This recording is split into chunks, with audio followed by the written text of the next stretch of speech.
Yes, guys, welcome back to Shootout. Welcome back to Premier League predictions. How we love and adore a midweek session of Premier League football. Don't get carried away, ladies and gentlemen. It's only Tuesday, for goodness sake.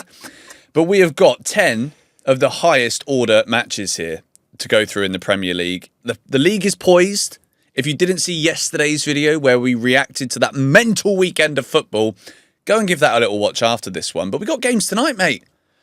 We came here for a shootout. And guess what you got? A bloody shootout, all right? I don't know what this is. Bare knuckle fighting. Conor McGregor, sign me up. Don't show up with a rolling pin. No, I wouldn't do that. What are you going to do? Bake me a cake? Although, I love that film. we could have a few rolling pins come out for Chelsea Leeds though midweek. Mate, we came here for a shootout. We did come here. That's a game for a shootout. No rolling pins, please, from either set of fans. This is the kind of game where, as a Chelsea fan, I could be a bit concerned. This is a... Yeah, because Leeds are no pushover now. When I say banana skin, is it banana skin? Because Leeds are just a good team. And especially now. Yeah. There was a point in the season where they were struggling and you might be able to pick them apart, whereas now they've got a really very good rhythm. And they beat us very convincingly They did. in December, to be honest. And that was one of the worst Chelsea performances of the season, but also one of Leeds' best.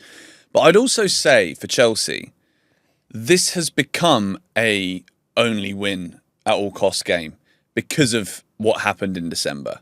Because of the result at Ellen Road, this is now a no excuses.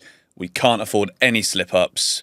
We could go 2-0 down and come back and draw 2-2. It's not a good result. Like, it doesn't matter. We've got to go out there, be ruthless, lethal, and beat Leeds. There's also something to pay attention to here, which I think a lot of the... Considering we're not old, but Chelsea Leeds has a big history, right? There's a lot of bragging rights in relation to this fixture as a whole. And realistically, both fan bases don't want to lose to Each other. Yeah. So it's a big chance to right the wrong of December. Just for that alone, it's enough motivation to go there and do a job. That's more than enough. But for our own reasons as well, we can't slip up. There's no room to slip up. We have to win. And we've also got a 4-point cushion over Liverpool now, which is nice and important at this stage of the season. It does look as though fifth in the Premier League will get another Champions League spot again, but top 4 is still the goal. I think if you get in through fifth, then you're kind of a little bit lucky. Do you know what I mean? We've been there and done that. But we could go 7 points clear of Liverpool with a win here. And 7 points with what would be 12 games to go is a lot. That makes it... I'm not saying comfortable, because it's not comfortable for Chelsea, because you know we can always go through those patches. But I've been really confident with how we've been doing recently. The thing is, because we've picked up good results lately, there is still no room for error. So we have to beat Liverpool. Liverpool. We have to beat Leeds. That would be nice too. That would be nice. We have to beat Leeds. We got a hole in the cup, and we have to beat Burnley. Have to. Yeah. Because after that, it's tough. It gets really sticky for us. We've got we've got the hardest running out of everyone for sure. From the beginning of March, well, just a little trip to the Emirates again. Great. Yeah. We love that fixture at this point, don't we? We've got Arsenal at the Emirates. We've got a Villa at Villa Park. We've got to play City. We've got to play United. We've got to play Spurs. But you get the gist. We've got games all at the same time and Champions League in the middle of that. It's going to be relentless. So you have to maximise the opportunities of these sort of games when they come. This is why we can't drop points there against Leeds. No way. There's a possibility that Chelsea could play Newcastle 3 matches in a row. In a row, yeah. Considering if they make it through in the Champions League, which is unlikely, but it's possible. I think it's highly likely. I think that Newcastle beat Qarabag. Oh, sorry, yeah, they're playing Qarabag. And then it's 50-50. So it's actually really likely. You're right. Sorry, I had it in my head they're playing PSG. I thought, why? No. You're right. Yeah, very likely. But you can go first, Eunice, as you were the victor again at the weekend with a 7-5 win over me. Love it. All right, well. I'm going to go narrow win here. I think it'll be hard. I think it's going to be difficult too. Yeah, I'm not writing Leeds off at all here. But I do think home advantage plays a part. And I think we nick it again. I'm going to say, this is the game where I don't think we're going to be playing, oh my God, fantastic, pure dominance. I do think it's going to be tight. I think Leeds are going to set up well. I do think we probably take advantage of, again, I'm not expecting loads of opportunities either, but I reckon we nick it 2-1. Okay. I'm going to go 3-1. I think we're going to show up. I'm confident with this right now. 5 wins in a row, mate. Let's go. But look who we played. This is going to be one where I actually, if we beat Leeds properly, I'm going to be like, yes, cool. Brilliant. Yeah, we're in a good because I respect Leeds more than I respect Wolves. Well, it'd be foolish to put Wolves any higher than Leeds right now. 100%. Everton versus Bournemouth. This is a game between two sides that haven't lost in their last 5. This is going to be interesting, isn't it? Yeah. Bournemouth are in good form right now. Everton, fantastic result away at Fulham. Everton, there's been moments this season, and if we look at, and again, shout out to the guy who did the prediction table for us. Oh, mate. Yeah, before the last game. So when we said last week in the last predictions video, if somebody is willing to go out there and say what the table would look like if our predictions came true, then this guy has gone and told us, and according to me, I would have Everton 5th. You would? What about my one? Yours, you'd have Everton 10th, I think, or 9th. 9th. You've got Everton 9th. So very well done, Eunice. Kind of in between. Yeah, kind of. But I'm going to go and put Everton as a winner here. And this would be a huge win for them. And at the moment, that kind of area of the league is very volatile. You can either go up or down. Exactly.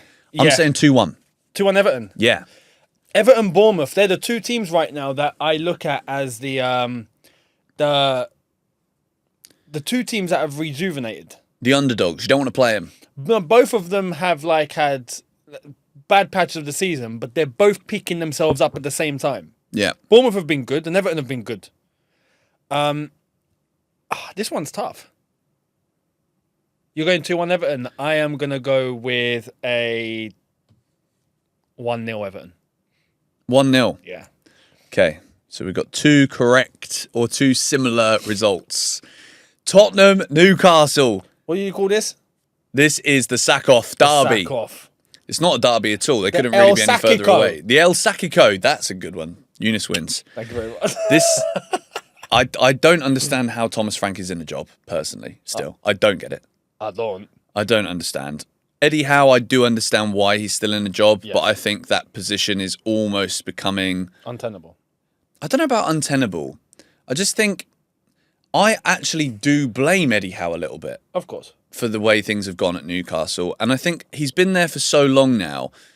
I think sometimes in this kind of moment, you have to tear up the script and write a new one. Agreed. And I think, weirdly, this game could be the end of either of these guys. If Spurs lose at home again, bro, to a Newcastle team who have been really poor, how on earth does he not get fired? The only reason he doesn't get fired is because who the bloody hell do they employ? Exactly. That's the only thing keeping him in the job, I think, Thomas Frank. I think so. I think if because we're close to the end of the season now, it's a bit of a sticky situation, although you would say still pull the trigger because there's something to try and fight for. I mean, Tottenham right now is to try and fight for not getting relegated, which is great. In all seriousness, that's true. But that's, or actually trying to go on a good run in Europe and trying to galvanise the team because there are quality players there. So you never know how far you can actually go if you do have the right setup, right? But who do you turn to? Yeah. Right now, you can only think of bringing in an interim. There's no way you're hiring someone permanently at this point in the season. No. Tottenham would have to turn to, I don't know, Jonathan Woodgate. Gareth Southgate. The gates are open for both. That's a great one. Southgate, Spurs. Oh, Tottenham. Look, go and hire Gareth, man. Hire Southgate. You'll be great. I'd love to see that, bro. It would be funny. That would be hilarious. This is a tough one, though, you know. I feel like both teams might just settle for a draw. I think Tottenham have been worse than Newcastle. I agree. By a mile. I think they are worse than Newcastle. But I think Newcastle are still bad. But they're not bad in the same way Tottenham are bad. Tottenham are bad irrespective of whatever they try and do. They're just pants. With all due respect, I know there's going to be Spurs fans, but this is true. Let's just call a buck a buck here. Spurs are atrocious. Newcastle are dodgy. Yeah, you don't know what you're going to get. They're not a bad team, but they're just... And again, I look at Eddie Howe. I think it's a lot of what's happening at Newcastle isn't down to the quality of the player or even in terms of how good they can be. They're just not showing it at times. And Eddie Howe's part responsible for a lot of that. With Tottenham, they're just poor. Yeah. Do you know what I mean? Like, quintessentially rubbish. There's levels to how poor you are. Yeah. And Newcastle can sort it out. I don't think Tottenham can sort it out. That's the problem. Sure score. I actually think Newcastle bounce back. I think this is going to be the game where they find like a way to get themselves up and running again. I'm going 2-1 Newcastle. Oh, I wanted to say the same result. I do want to say the same result. I'm going to go one step further. 3-1 Newcastle. Go on. I mean, I can't actually sit here and rationalise Tottenham getting anything. Like, I've watched enough of Spurs games this season to just know that they're not very good. And I think Newcastle, they've lost 3 in a row, bro. Yeah. I mean, you have to pick yourselves up at some point. This is actually a good game for them to do that. Yeah. But the thing with Tottenham, look, and I'll say this, when Tottenham are playing a big team, in the spur of the moment, they tend to switch on. Spur of the moment.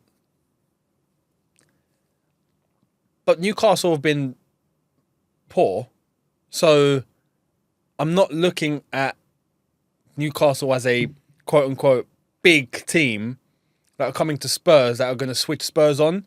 I think Spurs might actually underestimate them a little bit. I think Newcastle could kill them. And then I think Newcastle will come out on a rampage because they're just angry. And an angry Newcastle sometimes is not a nice Newcastle you want to play. No. If this was away, 100% Newcastle win like 5-0. If it was St. James's, 7-0. it's not even a question. Yeah, not even a question. Well, so far, we're 3 games in and we've agreed on the result of all of them. How about West Ham Man United for you? I got a feeling we're going to disagree on this one. Do you? Yeah. I mean, I did say, and I remember now, I said, I believe, on the watch-along, that West Ham would do them. But... There it is. No, okay, fine. Oh! You want it? No, you do you. Nah. 2-1 West Ham. Oh, wow. I'm locking it in. I'll put that on your side. I'm saying it. I'm saying it. 2-1 West Ham. Purely because... United Strand's not going to get a haircut. This guy's on his knees begging now. Like, let this be the day. For his career, it's a good thing if they don't win. It actually is. Because it elongates an already, like... 100%. No. I mean, yeah. Fantastic for his career. I'll be honest. If I'm United Strand now, I am making contingency plans right now. And I'm getting things in place in order to keep the social media presence going. Because if you got to shave your head after this, mate, that could be it. I've said it already. A smart idea would be to get a barbershop full of really attractive girls in bikinis with razors that are constantly vibrating next to his ears, right? And then as soon as the final whistle blows, they either shave his head or they all walk out. Mate, live watch along.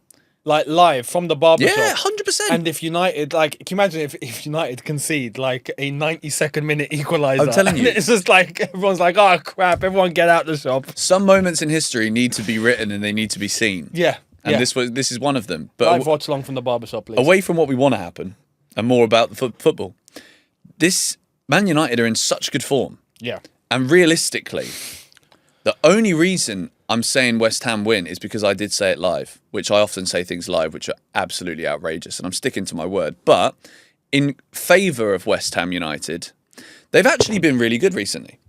And this is where I mentioned it in yesterday's video. I give credit to Chelsea for the second half comeback, because other than that half, West Ham have been excellent for 3.5 games in a row.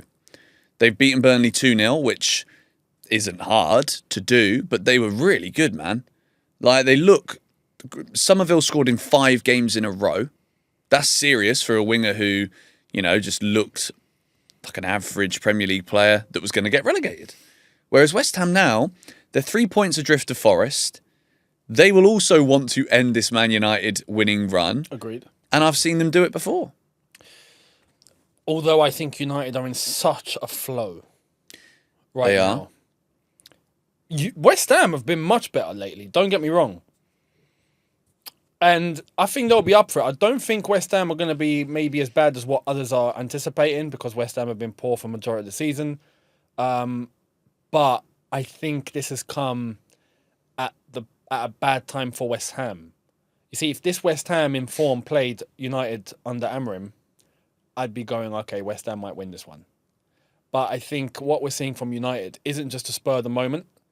I think, I've said that twice now.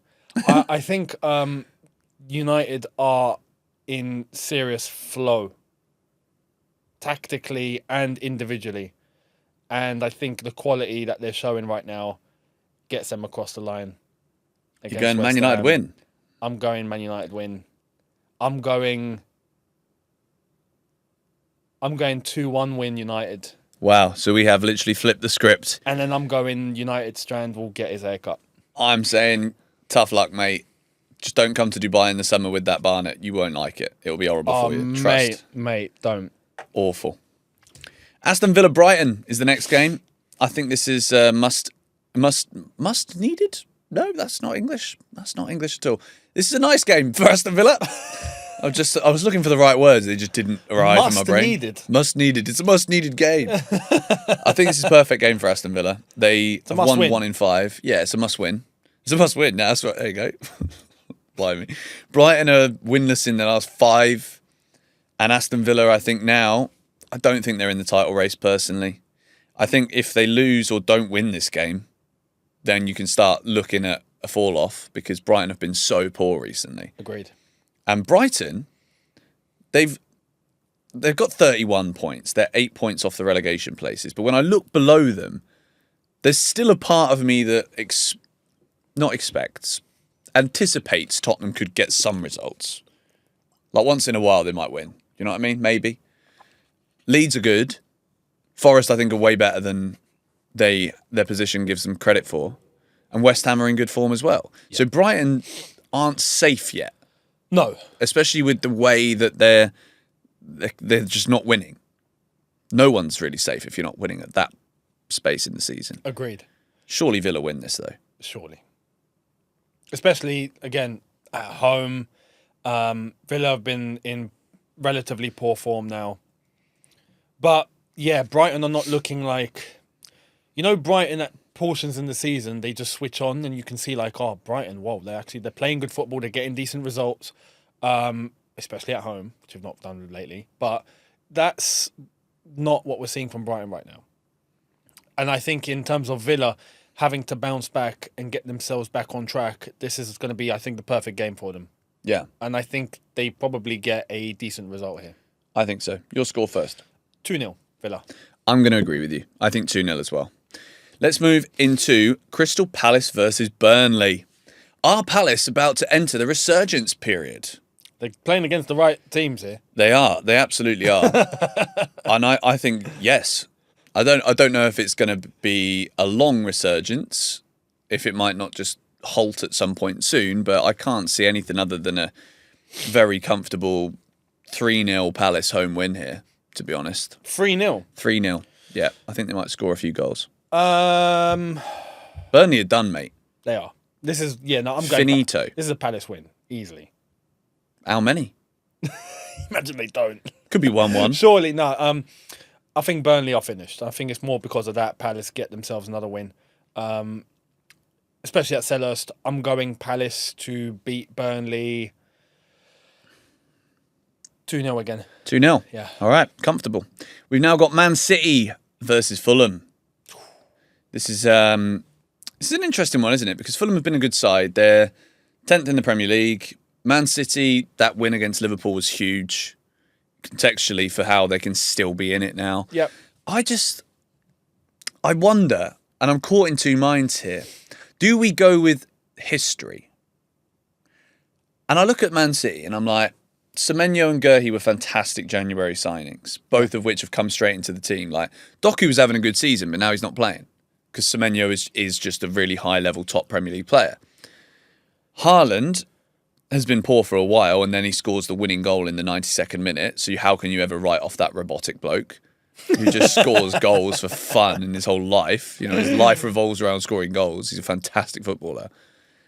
What an absolute Viking, by the way, man. Bro, he's humongous. Mate, the way he darted past the Bosley for that, what we spoke about, I'm just like, he just took off, bruv, like a horse. All of a sudden, he's just flipping flying. The camera angle for his interview with Bernardo Silva's obviously like a small man. Yeah, do you know what I mean? yeah. Whereas Haaland's interview, like his shoulders on the interview, he's massive, bro. Like we're talking here about like he's a brick wall. He's a fridge, bro. But he's a fridge. He's a fridge that can run at like looks like 150 miles an hour. Yeah, but it's outrageous as a powerhouse, bro. He's a machine. I think he scores 2 goals here. I'm going to go back to predicting how many Haaland scores in a game. No, what you mentioned is a very good point. Do we look at history or do we look at the way City have been lately? Do we respect Fulham a bit more? I think against this opposition, yeah, against Fulham at the Etihad, I think is a routine City win. I agree. I've still got this weird, I have to be honest, I've still got this weird feeling inside that I don't think City are going to be playing brilliantly. But they pick up a result here for sure. And it probably ends up looking routine. But I'm still cautious as to whether City are going to do enough to even get close to Arsenal. You know what? You never know. This weekend is actually interesting because we're going to speak about Arsenal at the end.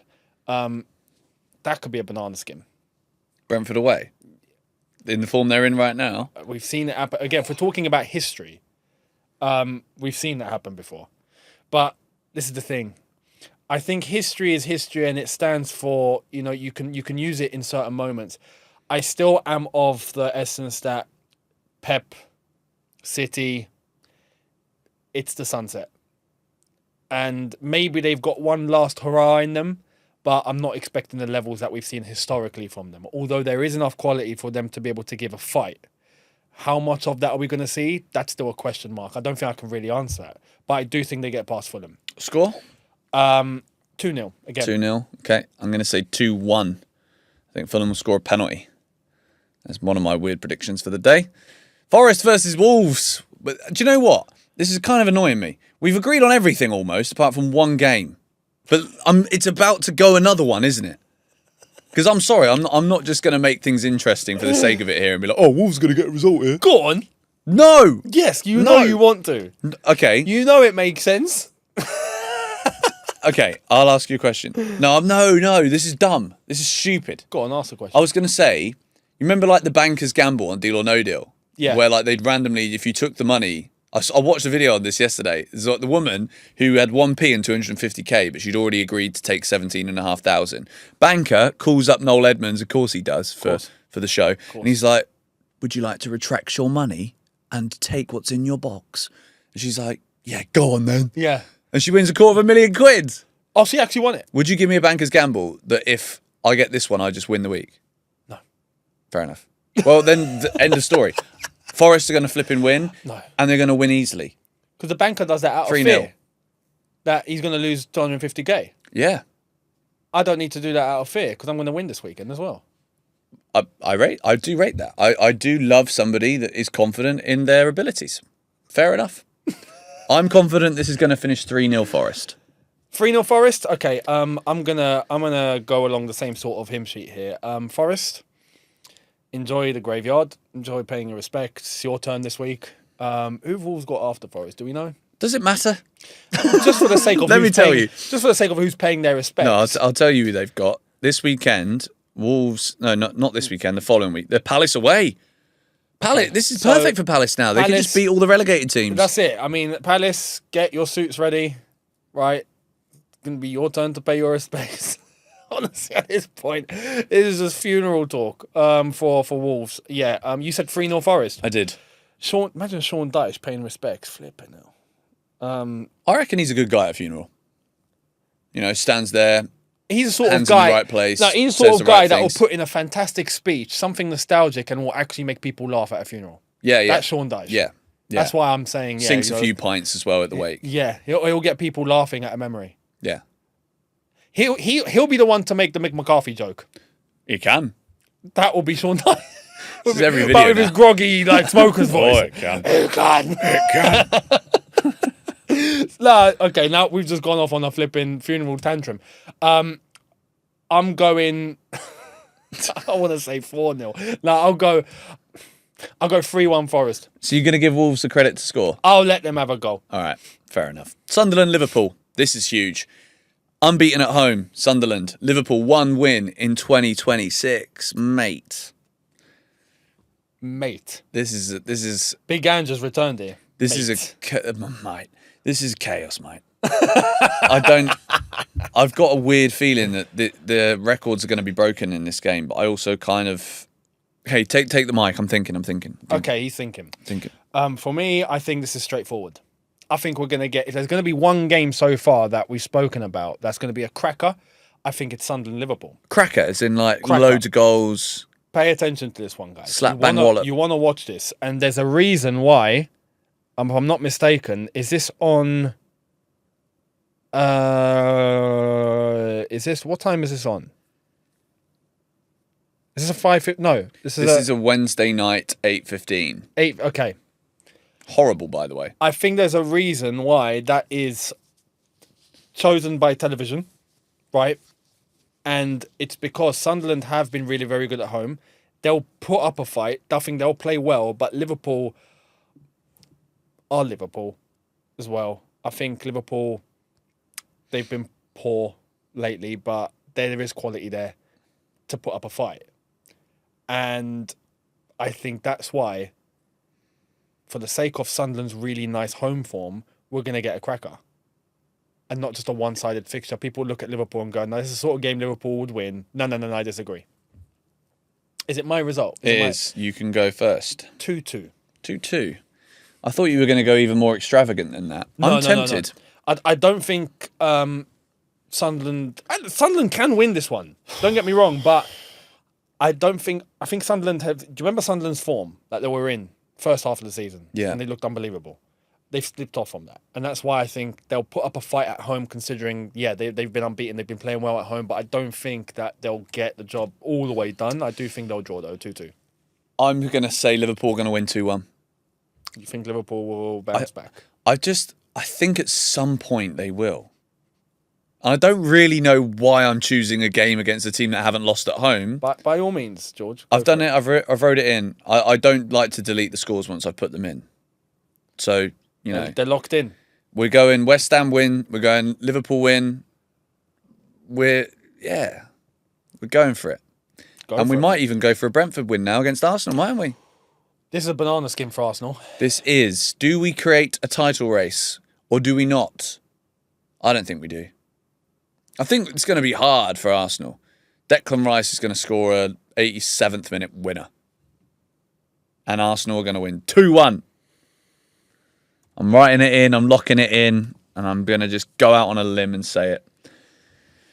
2-1 Arsenal. But not an easy game. At all. I have to be real. Eunice is about to say it's going to get very interesting. I think it will. Really? Yeah. How interesting? If this was at the Emirates, I'd be giving it to Arsenal. If it was at the Emirates, it was a 2 or a 3-0 home win. Brentford, and especially against Arsenal, it's a banana skin for Arsenal, man. I can't help but think, and don't get me wrong, I still think Arsenal go all the way. But I think this is the one game where I think Arsenal will come into this maybe a little bit too excited, or maybe a little bit too confident, maybe a bit too cocky. Wow. And Brentford have been playing well lately, and especially at home. When Brentford are in a sense of we don't have much to lose and they're in good form, they're dangerous. They've got a lot to gain at the moment. They're level with Liverpool. If that goal from Cherki would have stood, Brentford would be 6th right now. And I think 1-1. You think it's going to be a draw? Yeah. Part of me wanted to say that, but I think Arsenal will find a late goal, and I think that's what champions do. And I think it'll be one of those where it's like, we'll be sat here on Thursday at the exact time now. No, and so we'll be like, there you go. I think this is how I think it's going to go down. I think Brentford take the lead, and hold on for a good amount, and then Arsenal get back into the game and they're trying to get something even more, and then it doesn't happen. And then what we get at the end is that same shot that we got from Declan Rice not long ago, where he's just devastated and everyone's just like, oh my God, it's just because they picked up a point, and all of a sudden there's conversations about Arsenal slipping. I think that's what's going to happen. But I don't think Arsenal slip in the long run. I do still think they win the league. And it is the only game on Thursday night too, so the pressure will likely be on them. It'll be on if City pick up a result. Yeah, this is going to really, really cement where Arsenal are mentally. Like, how good are you when the pressure starts to hit you a bit? I think it finishes 1-1. Yeah. Okay. Well, that is an interesting week again of Premier League football. We don't have Premier League predictions this weekend because we've got the FA Cup. Chelsea play Hull City, but we will be here, of course, for the Leeds watch along tonight.